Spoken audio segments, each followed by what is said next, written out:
Good evening. My name is Alice Greenwald. I'm President and CEO of the 9/11 Memorial and Museum, and it is my great pleasure to welcome you to tonight's program, along with those who are tuning in live via our live web broadcast at 911memorial.org/live. As always, I'm delighted to see our museum members in the audience, and I believe one of our board members, Paula Grantberry, is also here with us this evening, so welcome. I am personally very excited about tonight's program. Years ago, when we were in the earliest stages of envisioning the museum, Lawrence Wright's book, The Looming Tower, was a narrative we turned to again and again. We were barely 5 years beyond the 9/11 attacks, and this book provided a cogent historical context we could not find anywhere else. Wright's perceptive narrative and his insights surrounding al-Qaeda and the efforts to track the group before and after 9/11 deeply informed our understanding of these topics. It is hardly an overstatement to say that the Looming Tower sits on many bookshelves in the museum offices.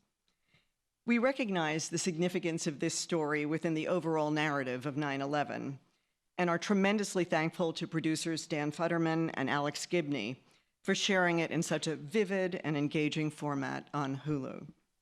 We are also truly privileged to host tonight's conversation, and I'd like to take a moment to introduce our panelists. First, of course, is Lawrence Wright himself, acclaimed author, screenwriter, playwright, and staff writer for The New Yorker magazine. One of 8 nonfiction books and 1 novel that he has written, The Looming Tower spent 8 weeks on the New York Times bestseller list and has been translated now into 25 different languages. It won multiple awards, and Time magazine pronounced The Looming Tower, and I quote, one of the best 100 nonfiction books ever written. Wright's talents also extend into screenwriting and theater. Highlights include 2 one-man plays and co-writing the film The Siege, starring Denzel Washington, Bruce Willis, and Annette Bening. I'm also thrilled to introduce Ali Soufan, whom I've also had the pleasure of meeting previously. Ali is a former FBI Supervisory special agent who investigated and supervised highly sensitive cases, including the East Africa Embassy bombings, the attack on the USS Coll, and the events surrounding 9/11.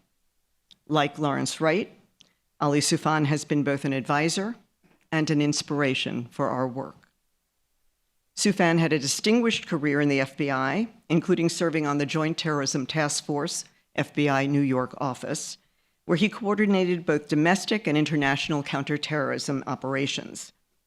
He has received numerous awards and commendations for his counterterrorism work, including the director of the FBI's Award for Excellence in Investigation, the Respect for Law Enforcement Award for, quote, relentless pursuit of truth and bringing terrorist subjects before the bar of justice, and a commendation from the U.S. Department of Defense that labeled him an important weapon in the ongoing war on terrorism. He is a leading national security and counterterrorism expert, currently the chief executive officer of the Soufan Group, a consulting, training, and management group that seeks to leverage the expertise and real-world operational experience of a select cadre of intelligence, law enforcement, policy, and security professionals. He is also the author of the New York Times top 10 bestseller. I don't know when you guys have time to write, I honestly don't. The Black Banners, The Inside Story of 9/11 and the War Against al-Qaeda, and the newly released Anatomy of Terror, From the Death of bin Laden to the Rise of the Islamic State. Finally, we are joined by actor Wrenn Schmidt, who lends her immense talent to the portrayal of the ambitious analyst and ruthless tactician, Diane Marsh, in Hulu's The Looming Tower. Schmidt has worked in television, film, and theater, and is a well-respected and versatile actress. She's appeared in such hit television shows as Boardwalk Empire and The Americans, and in films including Christopher Denham's action thriller, Preservation, and Michael Bay's 13 Hours, The Secret Soldiers of Benghazi. We are extremely fortunate to have this distinguished panel with us tonight, and I'd like to thank them, along with Hulu and Legendary Television, for making this program possible. We are also deeply grateful to the David Berg Foundation for supporting the museum's 2017-2018 public program series. Without further ado, please join me in welcoming Lawrence Wright, Ali Soufan, and Wrenn Schmidt in conversation with the museum's Executive Vice President and Deputy Director for Museum Programs, Clifford Channon. Thank you.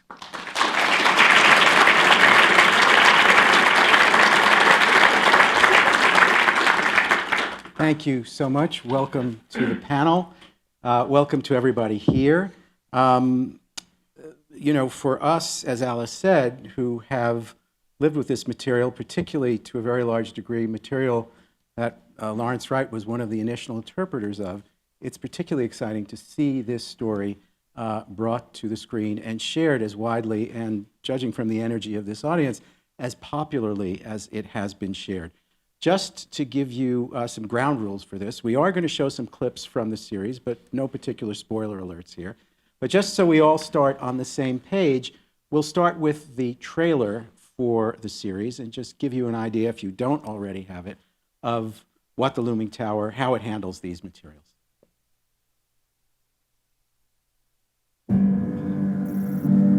This isn't a war about one man. His people actually believe. I have to say that I agree with John on this one. You are making a mistake, sir.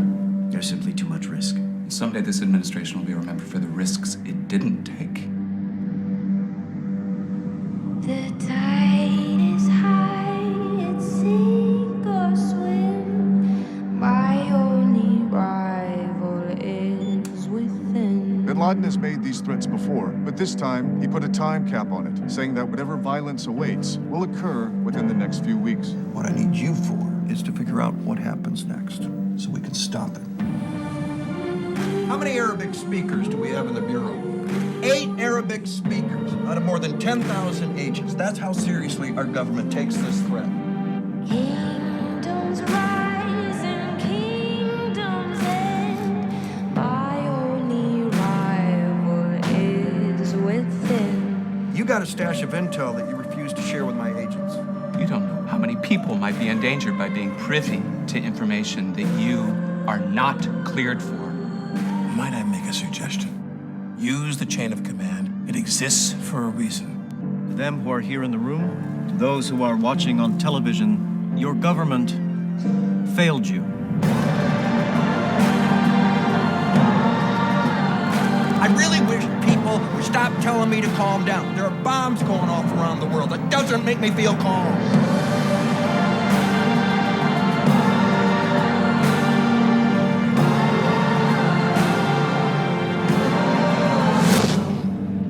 My only rival is within.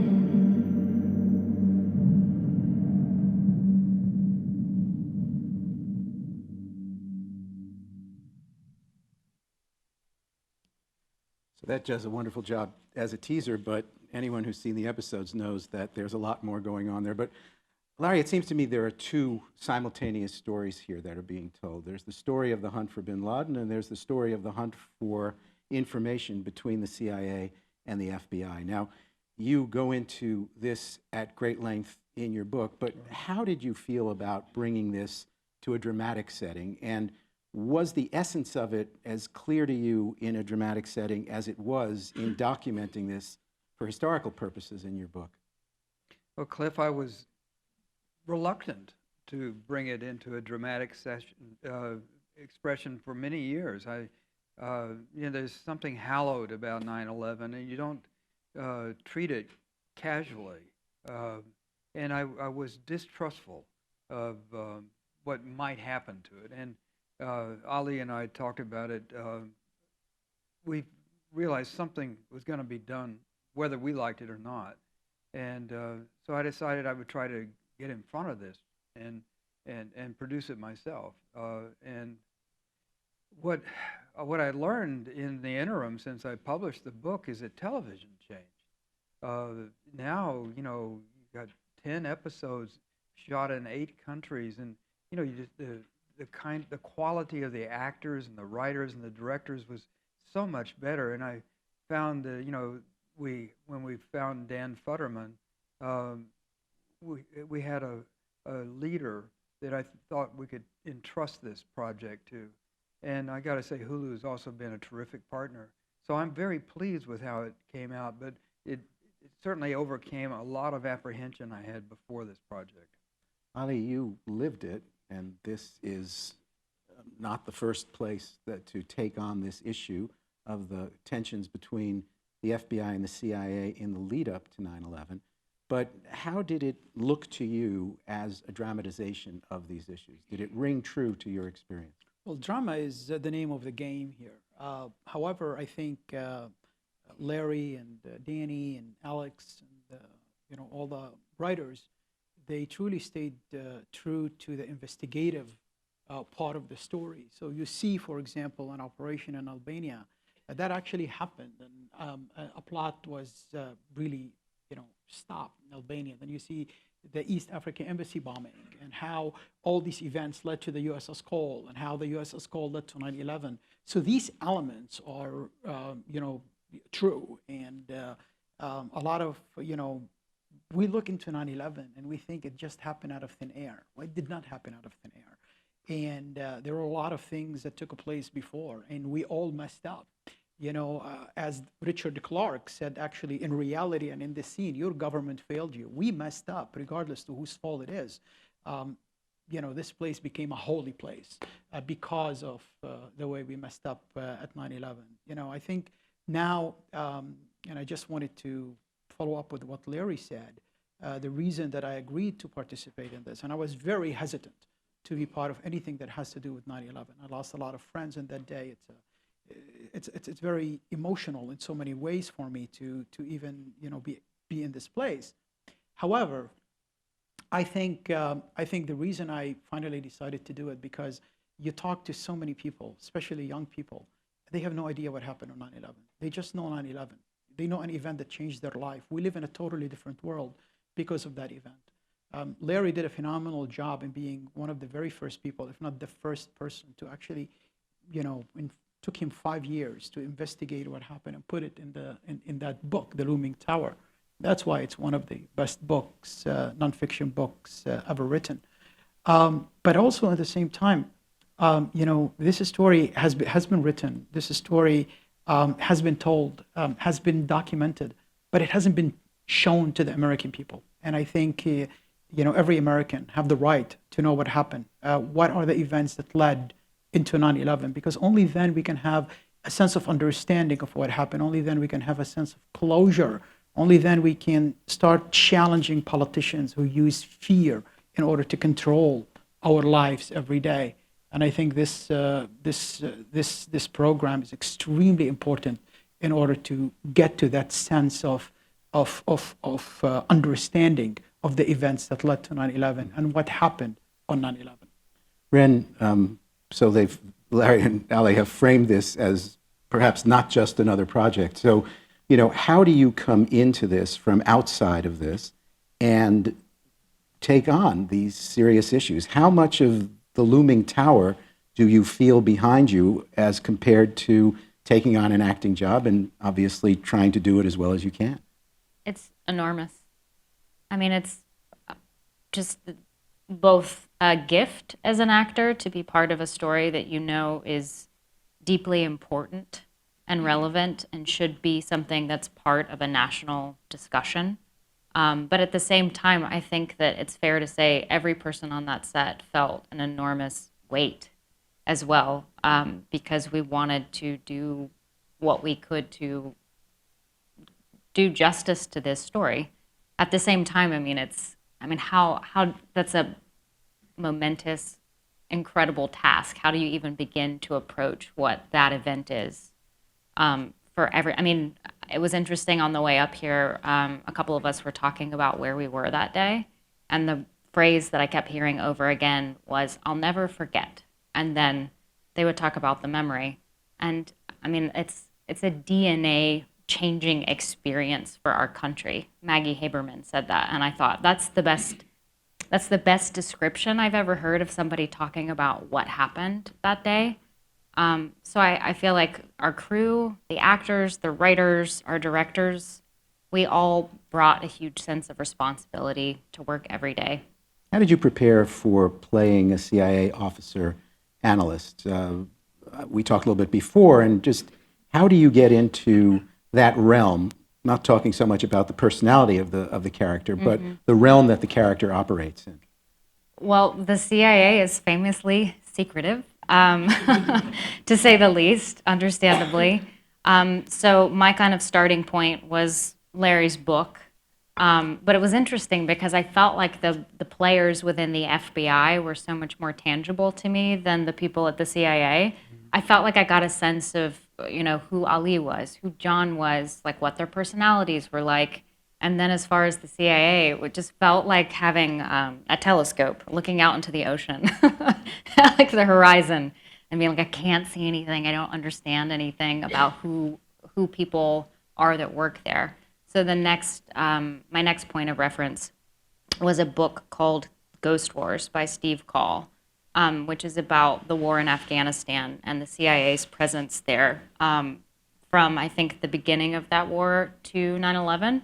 And it's just about really the CIA and their operations. And that, to me, fleshed out the ways in which personality might shape the CIA's mission or color how someone might look at a certain situation.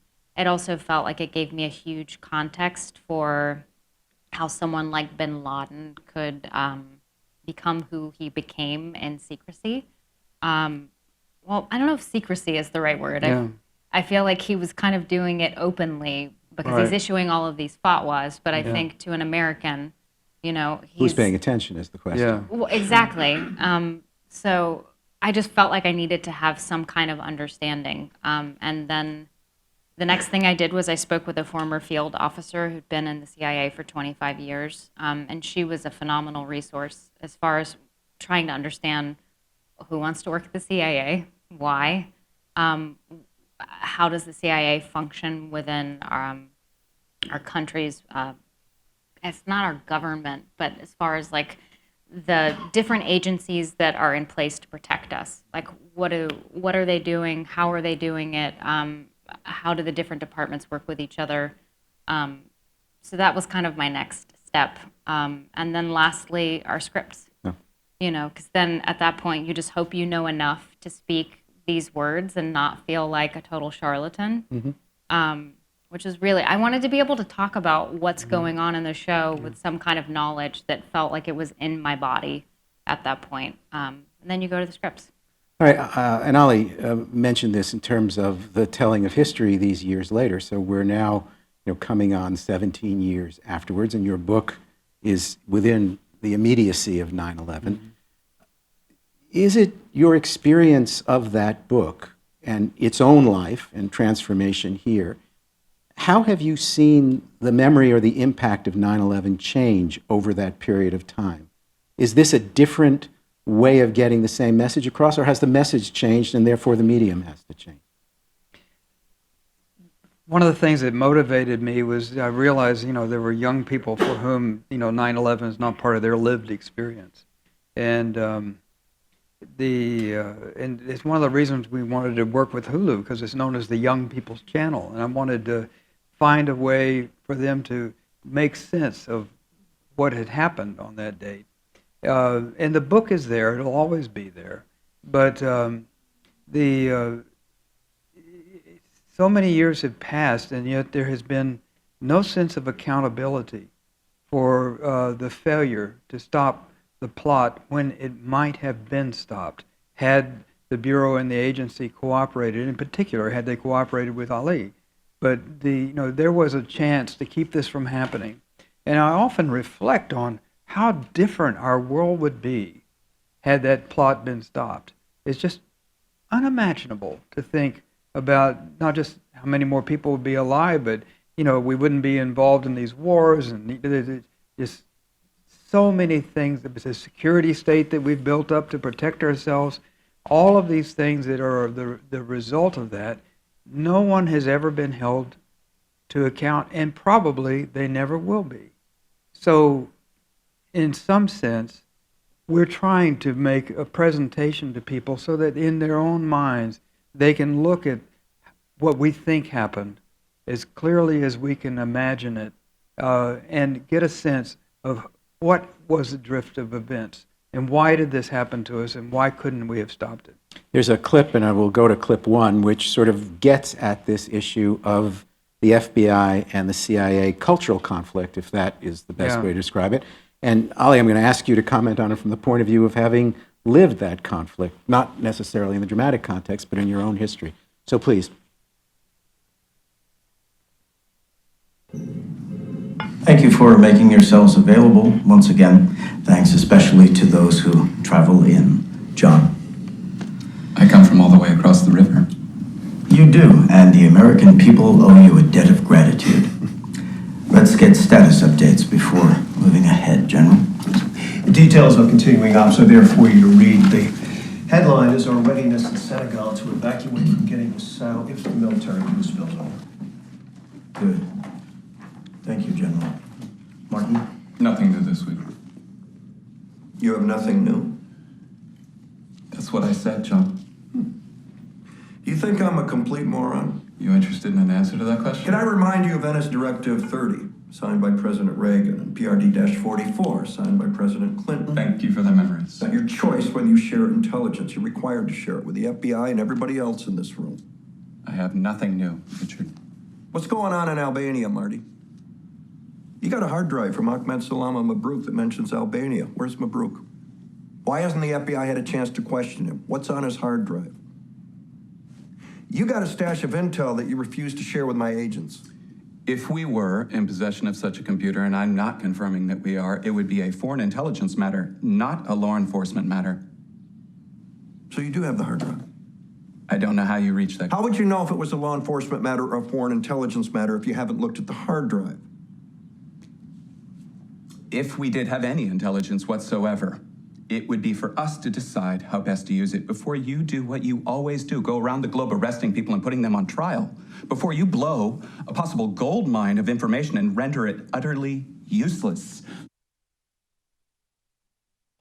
So that, in the dramatic sense, captures the conflict very well. How did you live that? What was that like? Well, look, the FBI and the CIA are two different organizations. So definitely, they have different missions and sometimes informations were not shared. But from my own experience, when I joined the FBI, it was a totally different organization. We were working very closely with the CIA. We have CIA people assigned to the Joint Terrorism Task Force.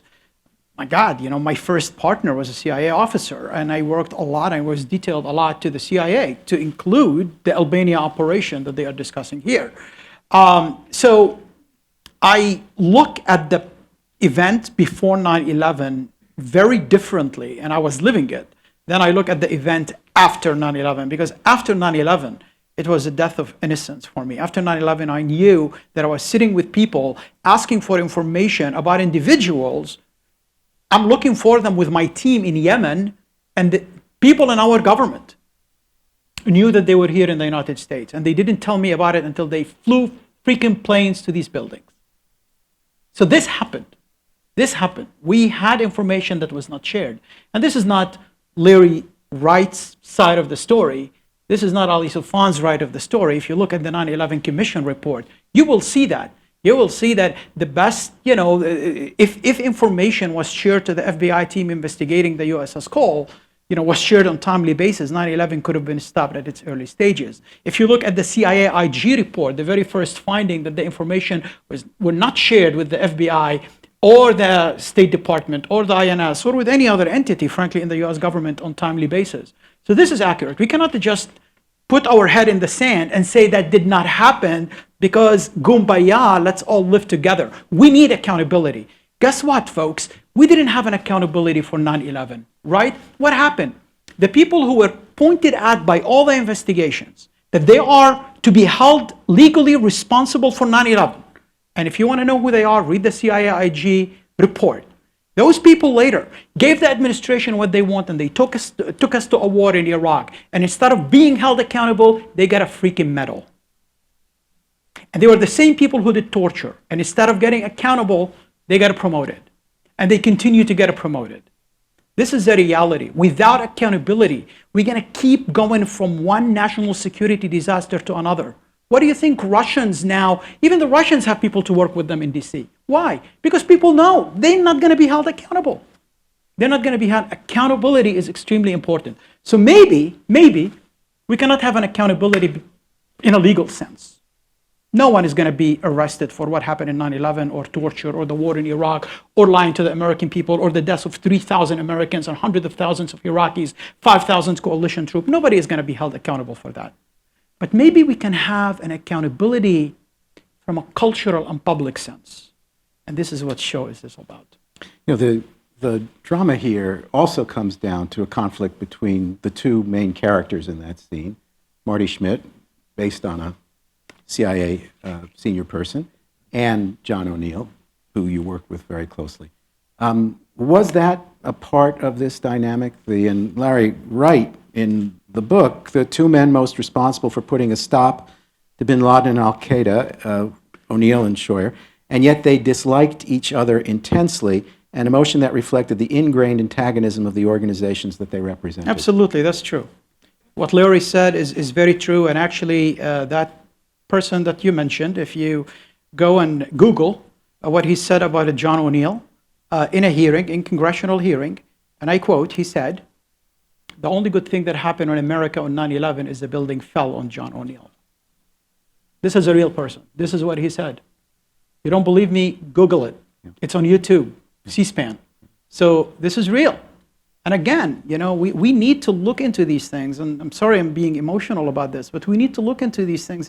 These events change the world, and we cannot just do this kumbaya. We cannot just bury our head in the sand and say, oh, you know, everything okay, you know, let's, look, I as I said before, I have nothing but total admiration to so many people in the CIA and in the FBI and the other intelligence community. They kept me alive. I worked with them in the field. You don't know the difference between who's an FBI and who's CIA when we're working together in Afghanistan or Yemen or Iraq. You know, we're all fighting for the same thing. We all took the same oath to defend this country against all enemies, foreign and domestic. We take these things seriously. I have nothing but great things to say about many of the people that I worked with. But when mistakes are done, we have to say that, you know, that's what happened. We cannot just sugarcoat it. And both the FBI, the CIA, the intelligence community, our government, they failed us. And that's why we have this museum today. It's a memory of that failure. Sorry. Larry, this is a through line through so much of the story, that there are moments, it seems, where a breakthrough is possible, and then this wall that it keeps being referred to, this wall pops up and keeps the two agencies apart. Now, there were legal reasons for that and historical reasons for that, but talk a little bit about that historical relationship and how it changed and the conflict between the two agencies, and certainly the institutional part, but also the personal part that you write about in the book. Well, there's several tiers of this. One is the institutional missions are different. The CIA's mission is to gather intelligence and try to figure out what's going to happen. And the FBI's mission is to arrest people and bring them to justice. And as in that clip, you know, where Peter Sarsgaard says, "You'll do what you always do. You'll blow our investigation and put people on trial." Well, of course they would. That's exactly what the FBI is supposed to do. But those two missions sometimes are at odds. And then there are people within those. Ali has had good experiences working with a lot of the CIA people, but there are people who take on that antagonism personally, as in the case of John O'Neill and Michael Scheuer, who represented perspectives inside their respective agencies, but made it personal. And that created a greater rift. And then there were, let us say, phony legal reasons. The wall that is often referred to is not really, it was more of a myth of sorts inside the agencies, that you couldn't pass information from the intelligence to the criminal and vice versa. And yet it became well established that a criminal agent in the FBI, for instance, could not have access to the intelligence that the intelligence portion of the division was gathering, and vice versa. Well, this was nuts because the Bureau itself didn't know what the Bureau knew. And it was a terrible, terrible handicap. And so these structures that were built up, the institutional animosity, the personal rivalry, and then this kind of phony wall made it really, really difficult for the people inside the Bureau to do their job. So, Wrenn, you're playing definitely one of the protagonists in this institutional conflict. Let's go to a clip of a moment where the intensity, that monomaniacal focus, becomes really the feature of the folks in Alex Station, who are charged with finding or uncovering bin Laden and al-Qaeda. And I want to, when we've seen the clip, I want to talk about, generating or representing that kind of monomaniacal focus. So we're talking about clip number 5.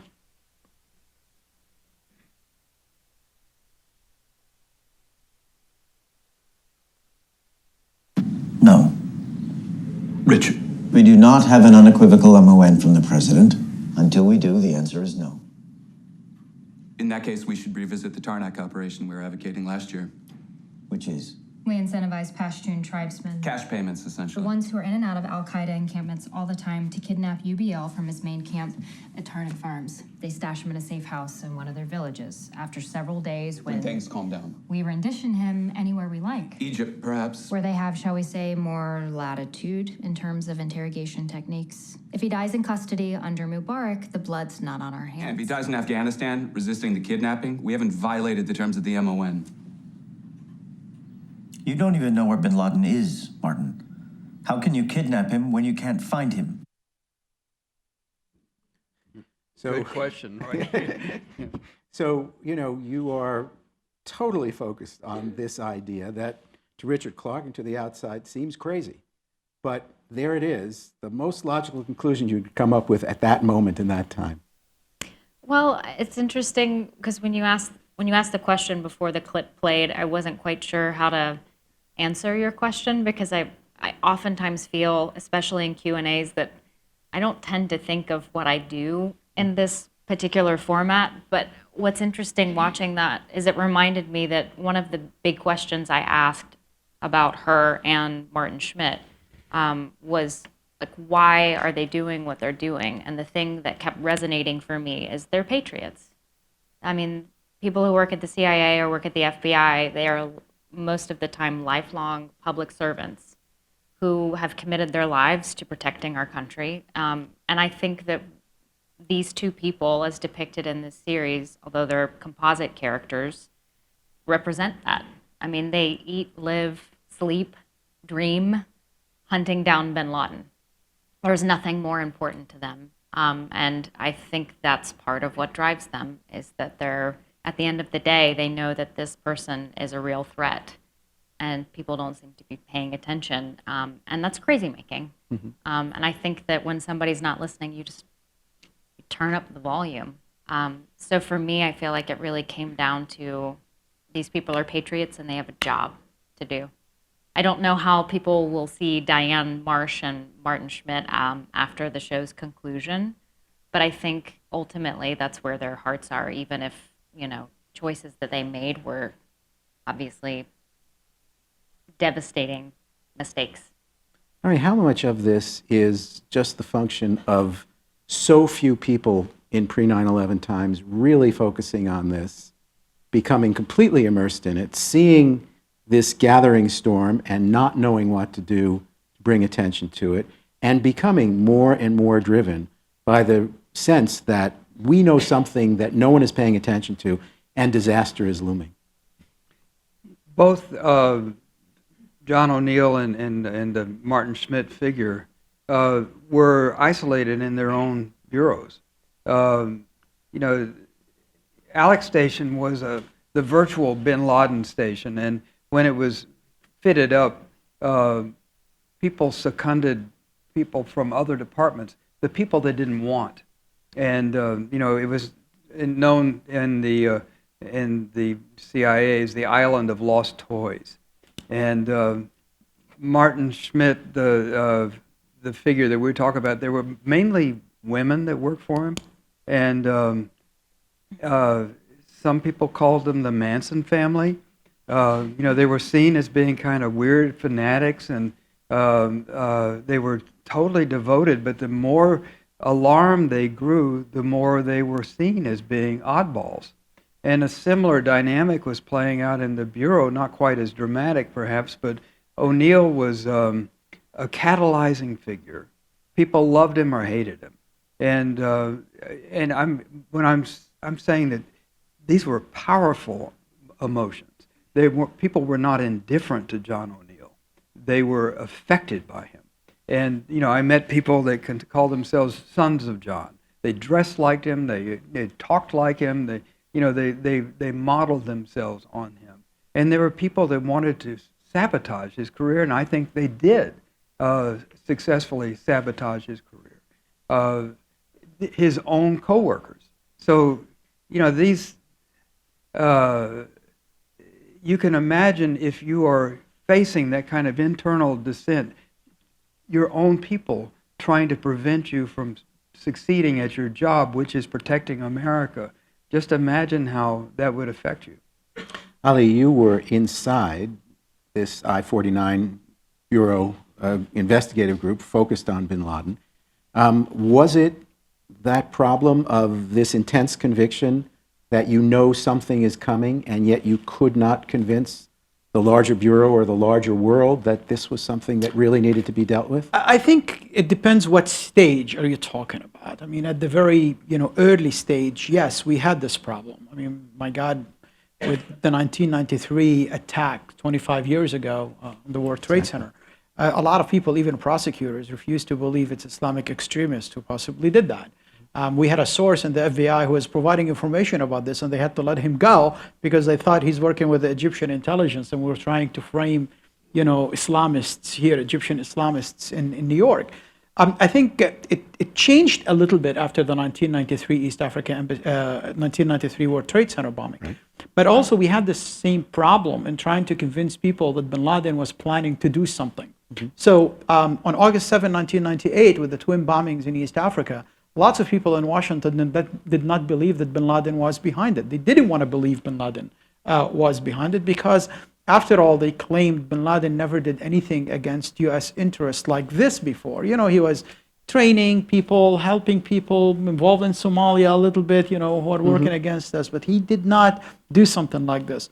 So the claim at the time, it was maybe Hezbollah or some other groups doing that. And I think after the 1998 East Africa Embassy bombing, the situation changed. However, if you remember, it changed in a way that became political too. When the United States retaliated against the East Africa Embassy bombings, it was viewed as a cover-up for the Monica Lewinsky affair that was going on. Wag the dog, if you remember these terms, that came up.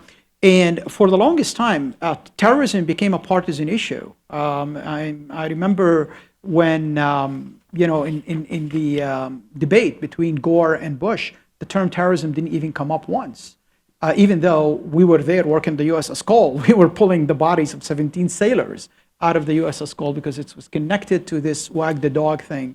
And when the Bush administration came over, too, there was a big kind of effort to convince them that actually terrorism is real. We shouldn't believe the press clippings about this. And I remember the Attorney General Ashcroft wanted to cut down the terrorism budget of the FBI because that thing doesn't really exist. Terrorism doesn't really exist. So this is a scary thing when you take national security and you try to kind of package it in a partisan way. And that's why I think you find a lot of people in the FBI and the CIA are independent. They are not, because we lived through this and we've seen how both political parties sometimes utilize these things for their own interests. So it became very difficult to convince people. It became very difficult to convince, for example, the Bush administration on the USS Coll that bin Laden was behind it. I remember, and it's part, I think, of the record of the 9/11 Commission, it was said by the administration then, but we didn't retaliate on the USS Coll. I think Wolfowitz said that. We didn't retaliate because it was a stale case. Tell that to the families who lost people on the USS Coll. So it was always difficult to try to present terrorism as it is to political administrations, both Democrats and Republicans, because everyone wanted to put their own partisan spin on it. You know, there's a moment where the young Ali Soufan emerges in the film. I'm still young. We're talking about the other young one, yeah. Oh, the more handsome guy. Okay, I got you. I don't really want to make the comparisons, but where, as a young agent, let us put it that way, you sort of emerge as someone with a different perspective, and obviously your background, your language command is there, but also your knowledge of this. So I want to ask about clip 2. Let's play that, and then talk about the reality of the scene as compared to your own sense of when you came into your own in this case.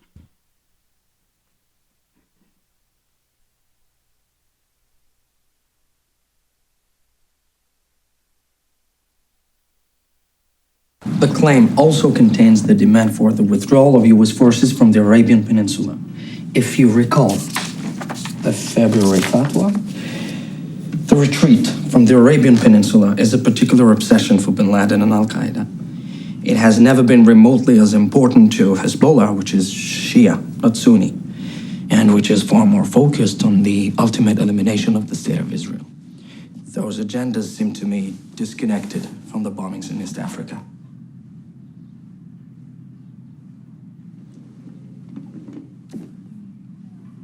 Oh, for fuck's sake, come on, Dick. We're simply arguing for case control. We're not trying to get you to pronounce a guilty verdict. Our office knows more about al-Qaeda than anybody. WFO will be playing catch-up, and they're a pawn of Alec's station. Schmidt just wants the case over there so he can direct it remotely. John, calm down. I really wish people would stop telling me to calm down. There are bombs going off around the world. It doesn't make me feel calm. I want you to calm down because you're right. I'm sorry? You're right. You should have this case. Oh. You're welcome. Where were you born? Lebanon, sir. Beverly, would you get me Louis Free on his cell phone? Yes, sir. He's good. Don't lose him. Is that close to what happened? Well, I didn't know what Richard Clark told John O'Neill, but look, you know, I was born in Lebanon. It's the whole thing did not happen in reality. It was all cables and, you know, teletypes going between offices and John O'Neill on the phone. And these documents, though, with the highlights and the statements, that is true. That, you know, I kept statements,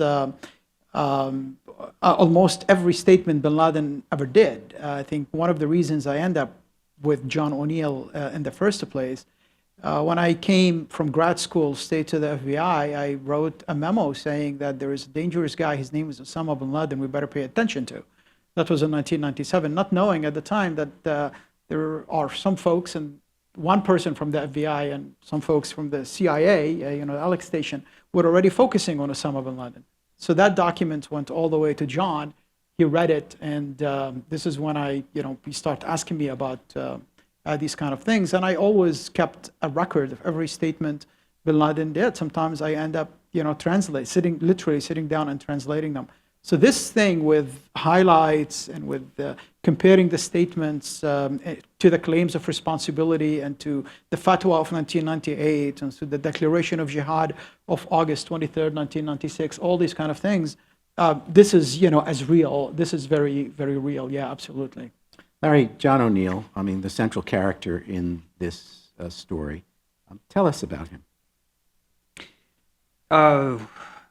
When after 9/11, I live in Austin, Texas, and so some of you may remember the planes were grounded, and I couldn't get to New York, and I was desperate to find a way to involve myself in this, what I saw as the biggest event in my lifetime. And so I was looking at obituaries that were streaming online at the time, and on the Washington Post site, there was this obituary of John O'Neill, and it said that he had been head of counterterrorism in New York, and that he had been washed out of the bureau because he had taken classified information out of the office. and then he'd gotten a job as the head of security at the World Trade Center. And I thought, how ironic. He didn't get bin Laden got him. And I thought this would be something that I would need to write about, because he would be a character who could take the reader into the world of counterterrorism and show us why it failed. And later I realized it really wasn't an irony that John O'Neill was in these buildings. When he took that job, his friends, some of them said, "John, you'll be safe now," because they already hit the Trade Center in '93. And he said, no, they'll come back to finish the job. So he placed himself at ground zero. It was Greek. He was a driven figure, and he had an incredibly messy personal life. I met 3 women who thought they were engaged to him, and he had a wife and 2 children in New Jersey, and they all met at his funeral. It was probably the worst funeral imaginable, but so he was chaotic, he was colorful, he came from New Jersey, he had an accent. When he first joined the Bureau, J. Edgar Hoover thought he might be connected to the mob because he looked like such a mobster and he dressed like one. If you've ever been in a FBI office or almost any government office, the furniture is made in prisons. And they're drab, and he had all that taken out. He had all these beautiful, coffee table brought in, and he'd always have fresh flowers, and he kept there was a book on his coffee table called "Iris is the flower that drives men wild." I mean, this is not your usual FBI agent, right? They brought in a carpet, it was, all of this was to distinguish him from anybody else. And when he came to New York, he brought in all these Rolodexes, and he gave them to his secretary, and he had a list of, I've forgotten how many 100 people that he had to meet in the next 6 months, and set up appointments. And within 6 months, he had met them all, and he called himself the Sheriff of New York, and I think that was probably an apt title. Wrenn, this is immediate history. This is so close, as you said before. This is something that we feel still every day. And yet Larry describes this almost mythic figure and his fate in terms of Greek drama. Are you creating, and you're a composite character, so you're not a particular person, but are you creating a real person and a mythic figure at the same time, given the stakes involved in all of this? I don't know the answer to that question. I feel like that might be true for John O'Neill. I don't know if that's true for Diane Marsh. I don't know. Does it resonate to you that there are going to be people watching this in a way that they don't watch a standard drama? Yes, for sure. They're going to be investing something in your character, whether they love her or they hate her. Right. And they're going to find power in what you're representing in this drama.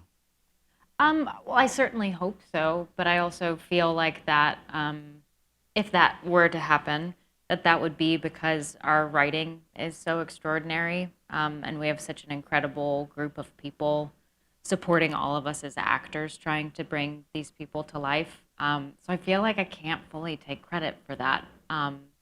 Because for me, when I read a script, I fully try and give myself over to what's happening on that page.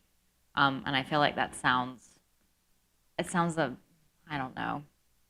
I feel like it's hard maybe for somebody who's not an actor to understand that, but for me, it's less about me and more about like, how do we tell this story? Mm-hmm.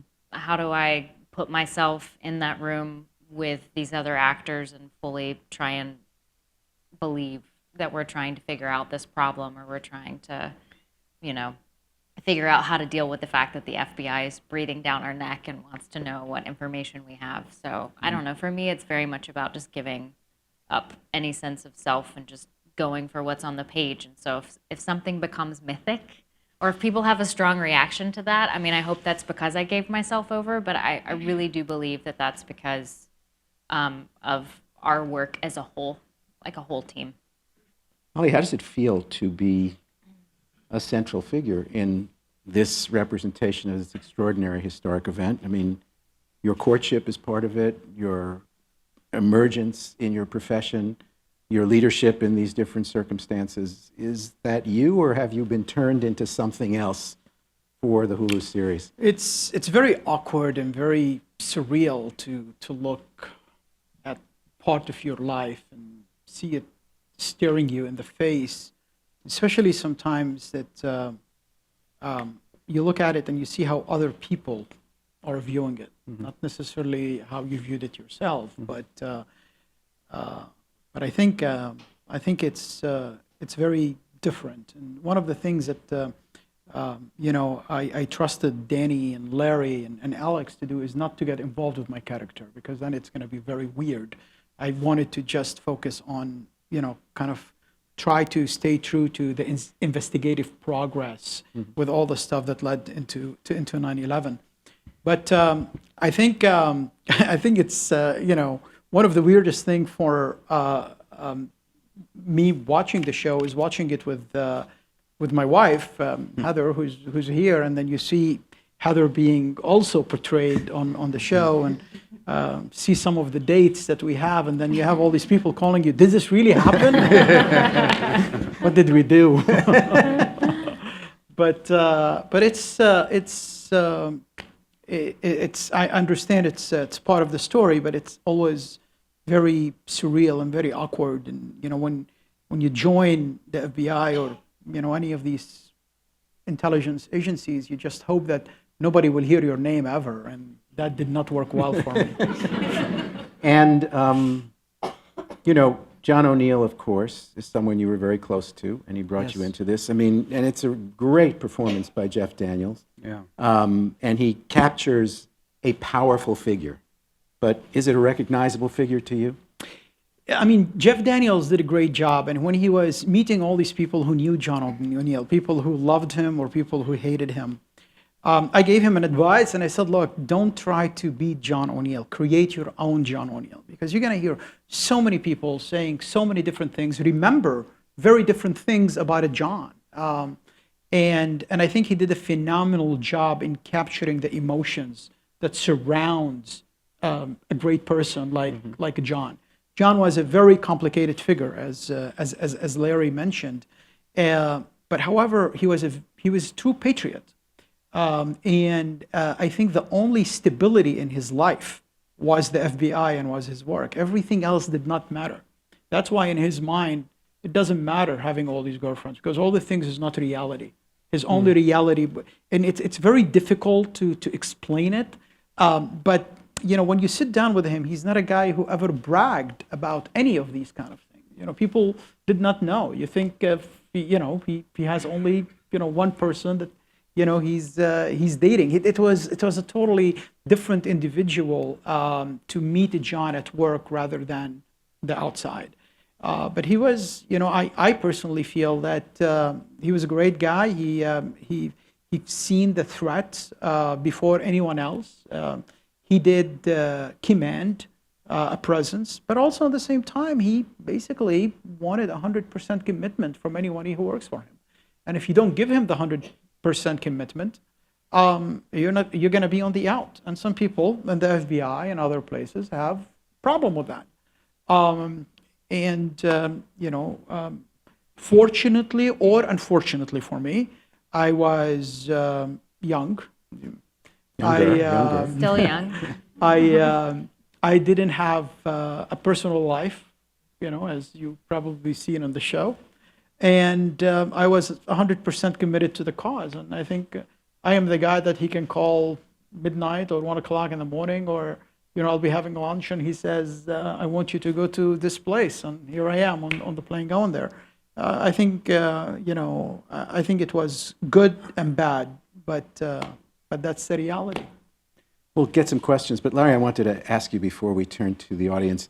I'm watching the episodes, and as they unfurl, I'm thinking, gee, I know how this turns out, but there are moments of drama here where I don't know how it's, or I'm hoping it can turn out differently. And I think that's a tribute to what was done here. But, I mean, after all, we're sitting here, and this is the place where is the end point of everything that you were exploring.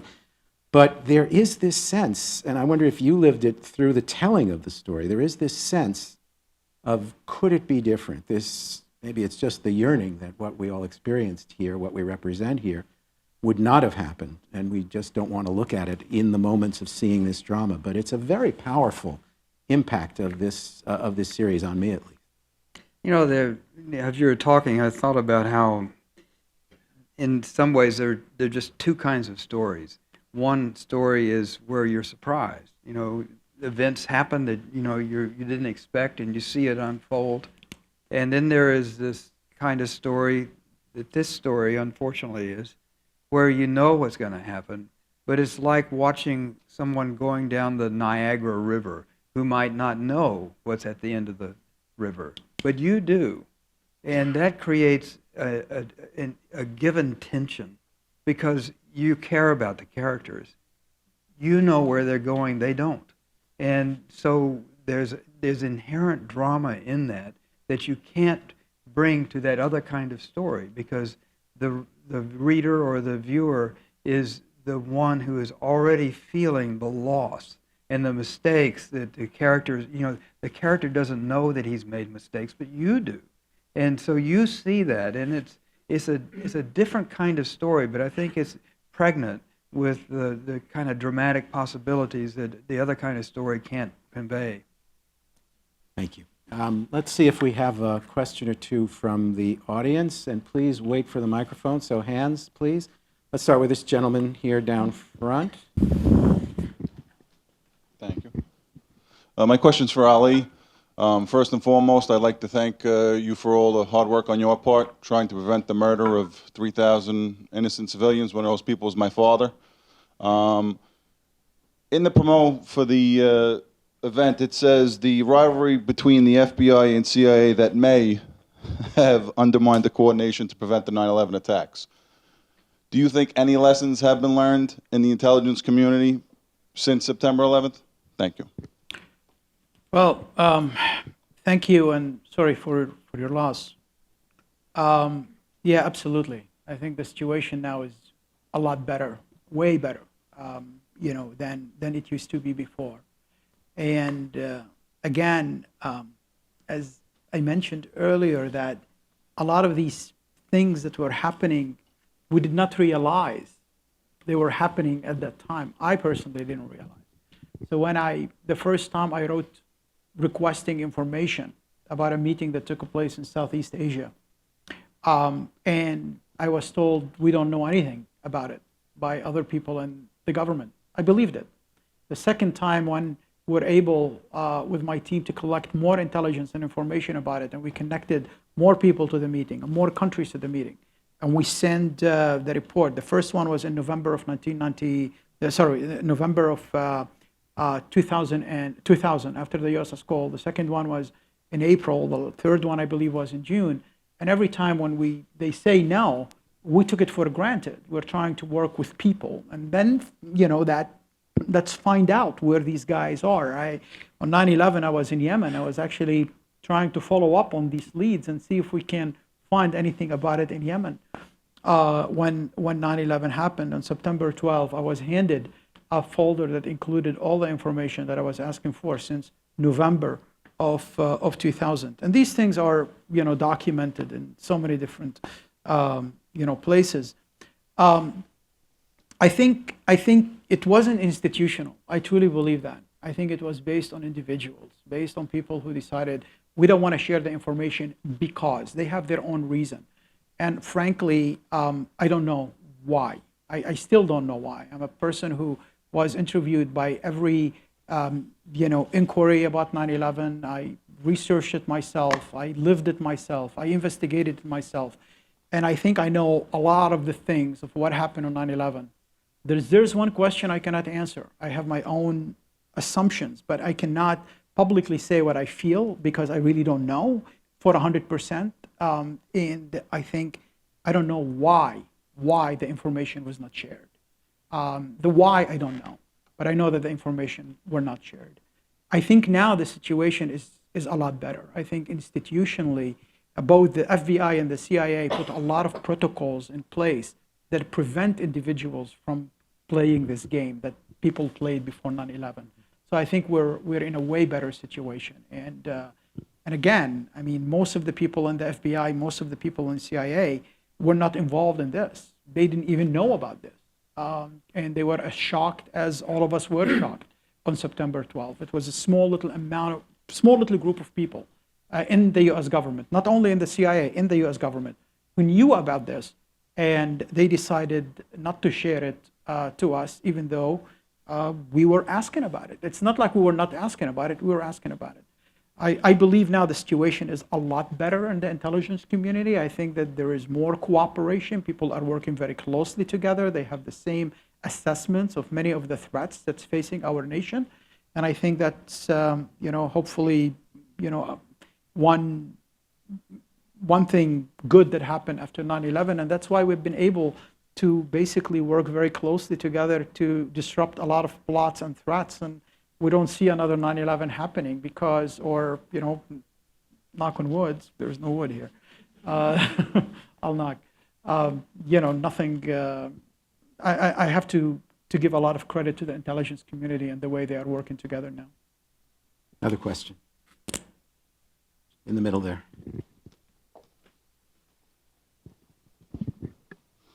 Good evening. Two themes that emerged, one of them being educating younger people who have no memory of that day or perhaps no conception of that day, and also the reference to politicians and fear, which foments distrust, particularly in younger people. And now they have the capacity, of course, to look for counter-narratives on the internet and live in those counter-narratives for extended period of time.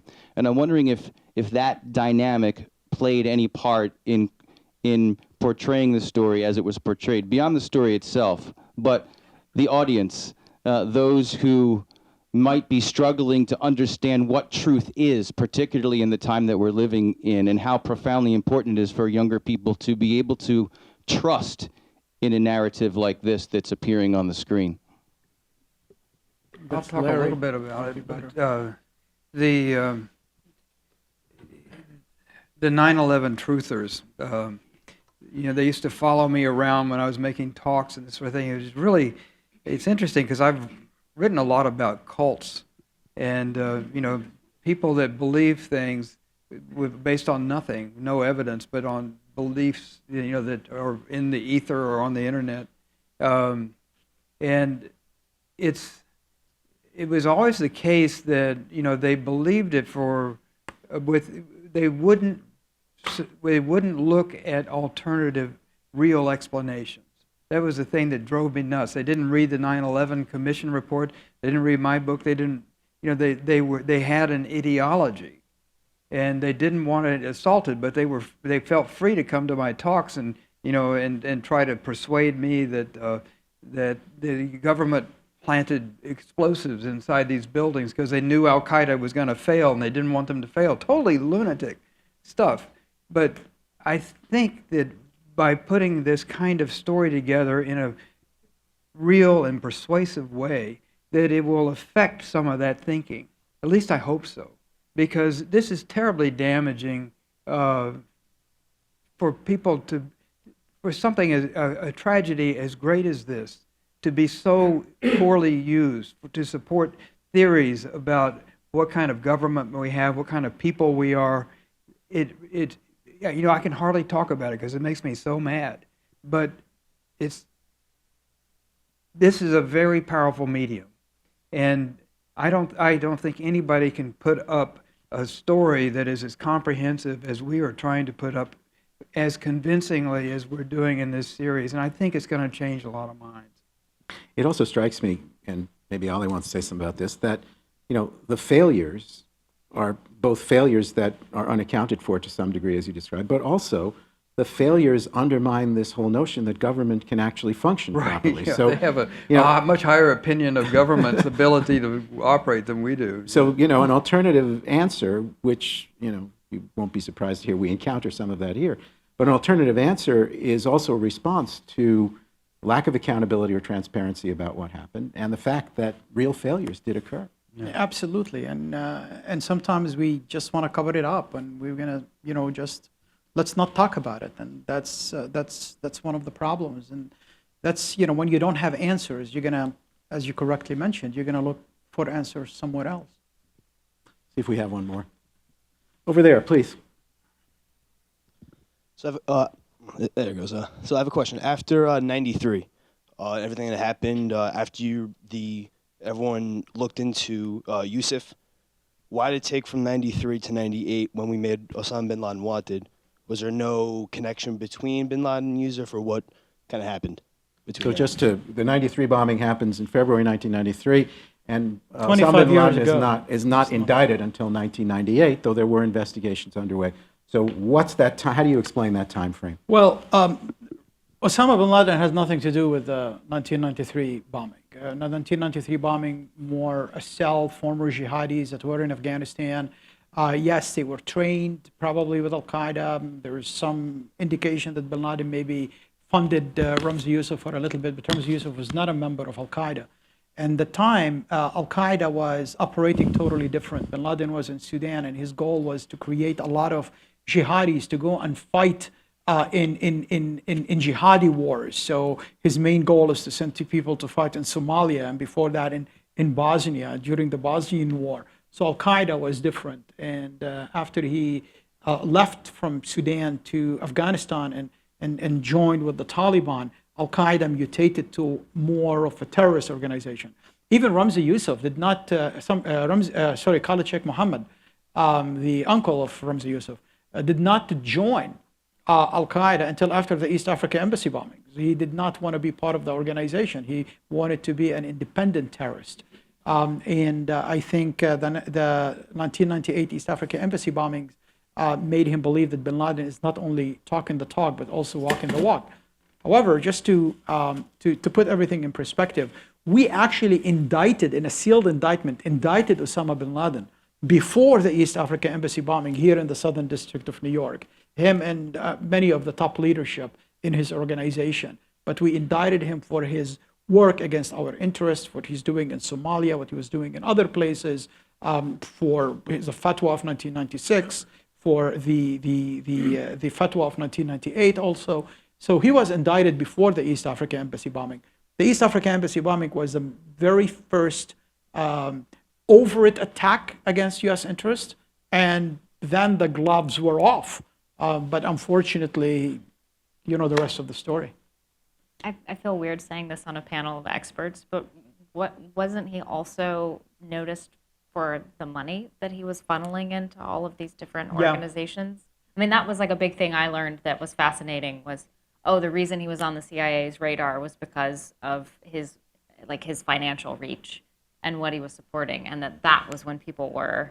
Right, and this is one of the things that he was funding a lot of these groups that sending people to Bosnia or to Somalia. Mm-hmm. But also there was another dimension to the funding. The funding was definitely accurate, and a lot of times if you look into the terrorism reports from 1996 and 1995, it says Osama bin Laden is a financier rather than, but during our investigation, we knew that there were more to that. There was more to the story. He was, for example, al-Qaeda operatives are the people who took Black Hawk down in Somalia. It wasn't Somalis. They shut it down. They were behind what happened in Somalia. We have names of people. We have their photos. All the individuals who were in Somalia to train and to aid the Somalis. The same thing in Albania. Many of the operatives that you see in Guantanamo today, people who were involved in 9/11, people who were involved in the USS Coll, were involved in the Bosnian War, and they fought in Bosnia. So you have to put all these things together in perspective, and that's why we indicted Osama bin Laden before the East Africa embassy bombing, specifically for these kind of things. We went way beyond the financier element, and especially in 1996, after a guy, we call him Junior Al-Fadl, came over and he started providing more intelligence and more information to the FBI about the organization of Osama bin Laden in Sudan and other places in East Africa. It's really remarkable that the series, as successfully as it does, brings together this drama with this very real story. So I think for all of you, it's a great, great accomplishment. We're going to close our program with just one reminder. We're going to announce the second half of our spring program schedule on Thursday for members, next Tuesday for the public. So there's an incentive for those of you who aren't members to become members. But, you know, that said, we really have to thank our panel, particularly someone who was a really critical actor in all of this and very generously and, you know, with reason for hesitation, came to the museum tonight to be part of this. So please join me in thanking Larry Wright, Wrenn Schmidt, and Ali Soufan. Thank you.